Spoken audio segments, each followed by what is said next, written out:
Nous allons découvrir dans cette vidéo les règles d'évolution vers la stabilité suivies par un atome et l'intérêt de ces règles et de prévoir la charge de l'ion que peut donner un atome ou encore de comprendre la formation d'une molécule qui est par définition une association électriquement neutre d'atomes. La stabilité des atomes est en lien avec leur configuration électronique, c'est-à-dire la répartition des électrons dans l'atome. Et nous allons voir ici les règles d'écriture de la configuration électronique. Tout d'abord, il faut savoir que les électrons se répartissent en couches numérotées par un entier positif petit n et que ces couches sont composées de sous-couches qui peuvent être de 4 types S, P, D et F qui diffèrent par le nombre maximal d'électrons qu'elles acceptent. Ainsi, une sous-couche S ne pourra accepter plus de 2 électrons, une sous-couche P 6 électrons, une sous-couche D 10 électrons et une sous-couche F 14 électrons. Une sous-couche est notée par exemple 3P, ce qui signifie la sous-couche P de la couche N égale 3.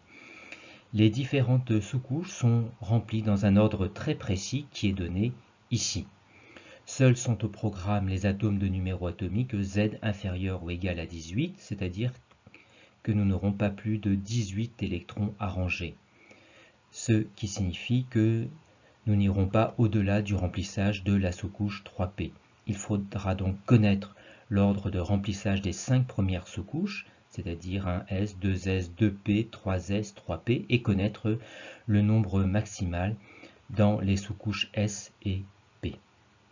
Lors du remplissage, il faut savoir que la sous-couche suivante n'est utilisée que si la sous-couche d'avant est complète. Appliquons ces règles pour écrire la configuration électronique de l'atome de chlore qui possède 17 protons et donc 17 électrons à ranger. On dispose ces 17 électrons dans les sous-couches en respectant les règles vues avant, à savoir l'ordre des sous-couches et le nombre maximal dans chaque sous-couche. Ainsi, la première sous-couche 1S n'accueillera que 2 électrons, la sous-couche suivante 2S également, la sous-couche suivante 2P en accueille 6, la sous-couche suivante 3S en accueille 2, et la dernière sous-couche 3P accueillera les 5 électrons restants. On vérifie bien qu'en additionnant le nombre d'électrons dans chaque sous-couche, on retrouve bien le nombre total d'électrons à ranger. Nous verrons dans la suite que la stabilité d'un atome est en lien avec la dernière couche remplie, qu'on appelle la couche de valence, et qui correspond à la plus grande valeur de n. Ici, dans le cas de l'atome de chlore, c'est la couche n égale 3. Et on voit que cette couche de valence possède 7 électrons. On dit que l'atome de chlore possède 7 électrons de valence. Les configurations des 18 premiers éléments chimiques sont les suivantes. À chaque fois qu'on avance d'une case dans le tableau, on rajoute un électron dans la configuration électronique. Ainsi, pour l'hydrogène et l'hélium, la couche n égale 1 se remplit. Pour les éléments de la deuxième ligne, c'est la couche n égale 2 qui se remplit. Et pour les éléments de la troisième ligne, c'est la couche n égale 3 qui se remplit. Ce rangement précis des éléments chimiques fait apparaître la périodicité du nombre d'électrons de valence. En effet, on retrouve un électron de valence pour les éléments de la première colonne, 2 électrons de valence pour les éléments de la deuxième colonne, 3 électrons de valence pour les éléments de la 13e colonne, et ainsi de suite jusqu'à la 18e et dernière colonne, avec 8 électrons de valence. L'hélium constitue l'exception de la colonne avec 2 électrons de valence. Le nombre d'électrons de valence est facile à retrouver car il correspond à l'unité du numéro de la colonne à chaque fois. Et c'est cette périodicité du nombre d'électrons de valence qui est à l'origine des familles d'éléments disposés en colonne, c'est-à-dire des éléments qui partagent une réactivité chimique proche. Quelques noms de familles sont à connaître. La famille de la première colonne est celle des alcalins, celle de la 17e colonne, celle des halogènes, Et la 18e et dernière colonne est celle des gaz nobles, qui ont tous une particularité, celle d'être stables, c'est-à-dire ayant une réactivité chimique nulle dans les conditions ordinaires. Cette stabilité est directement liée aux configurations électroniques des atomes de cette colonne. Et les autres atomes de toutes les autres familles vont tous chercher à tendre vers cette stabilité, c'est-à-dire concrètement se rapprocher de la configuration électronique d'un des gaz nobles. Et nous allons voir dans la suite qu'il existe deux stratégies pour s'en rapprocher. Une première stratégie consiste pour un atome à former un ion, et cela en tendant vers la configuration électronique du gaz noble le plus proche de lui dans la classification. Et ceci n'est possible, comme on va le voir sur des exemples, qu'en perdant ou gagnant des électrons. Prenons l'exemple de l'atome d'aluminium de la 13e colonne. Les deux gaz nobles qui l'encadrent dans la classification sont le néon et l'argon. Mais c'est le néon qui en est le plus proche, avec 2 cases de séparation, alors qu'il y en a 4 avec l'argon. L'aluminium va tendre à adopter la configuration électronique du néon, en perdant ses 3 électrons de valence. Sa configuration devenant alors 1s2, 2s2, 2p6, la même que celle du néon. Et l'ion que donne l'atome d'aluminium se note Al3+, 3+ pour signifier le déficit de 3 électrons chargés négativement par rapport à l'atome, soit un excès de 3 charges positives. Et un ion chargé positivement est appelé un cation. Prenons maintenant un deuxième exemple, celui de l'atome d'oxygène encadré par l'hélium et le néon.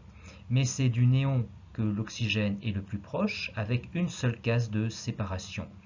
Mais cette fois-ci, l'atome d'oxygène va devoir gagner 2 électrons de valence, sa configuration électronique devenant alors 1s2, 2s2, 2p6, la même que celle du néon.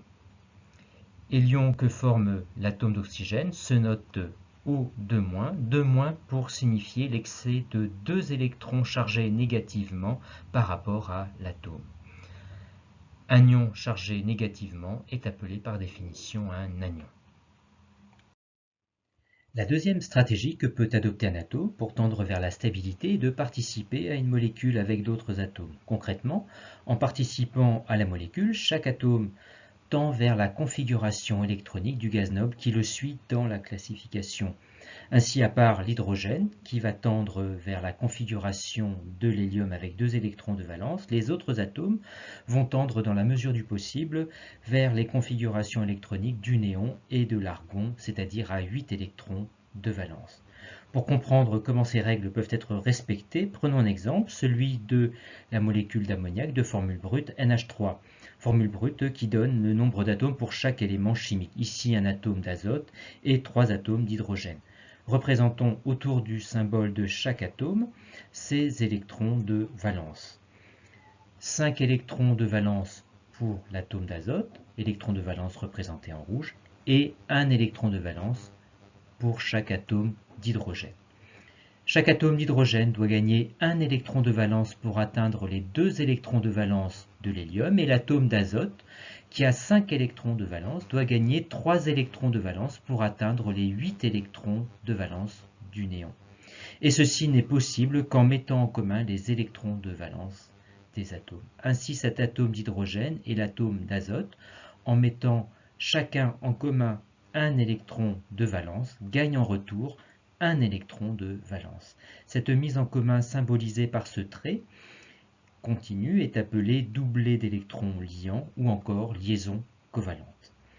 L'atome d'azote, en réalisant la même opération avec les 2 autres atomes d'hydrogène, gagne en tout 3 électrons de valence et se retrouve avec 8 électrons de valence comme le néon. Il s'est donc stabilisé. Et chaque atome d'hydrogène ayant gagné un électron se retrouve avec 2 électrons de valence comme l'hélium. Ces mises en commun d'électrons de valence ont donc permis aux atomes de la molécule de se stabiliser. Il reste sur les 5 électrons de valence de l'atome d'azote, 2 électrons en propre, c'est-à-dire non partagés, et qui vont former un doublet, mais cette fois non liant. Doublet d'électrons non liants représenté également par un trait continu. Cette représentation de la molécule avec ses doublets liants et non liants est appelée son schéma de Lewis. Terminons avec un deuxième exemple de molécule, la molécule d'eau de formule brute H2O avec un atome d'oxygène et 2 atomes d'hydrogène. Représentons les électrons de valence autour du symbole de chaque atome, 6 électrons de valence pour l'oxygène et 1 électron de valence pour chaque atome d'hydrogène. Comme précédemment, chaque atome d'hydrogène doit gagner 1 électron de valence pour atteindre les 2 électrons de valence de l'hélium, et l'atome d'oxygène qui a 6 électrons de valence doit gagner 2 électrons de valence pour atteindre les 8 électrons de valence du néon. L'atome d'oxygène va former pour cela 2 doublets non liants avec chacun des 2 atomes d'hydrogène. Il gagne ainsi 2 électrons de valence et se retrouve en tout avec 8 électrons de valence comme le néon. Et chaque atome d'hydrogène, grâce à ces mises en commun, se retrouve chacun avec 2 électrons de valence. Ces 2 doublets liants ont donc permis aux 3 atomes de la molécule de se stabiliser. Et les 4 électrons restants de l'oxygène sont en propre à l'oxygène et vont former des doublets non liants. Ici, 2 doublets non liants. Le schéma de Lewis de la molécule d'eau est donc constitué de 2 doublets liants et de 2 doublets non liants.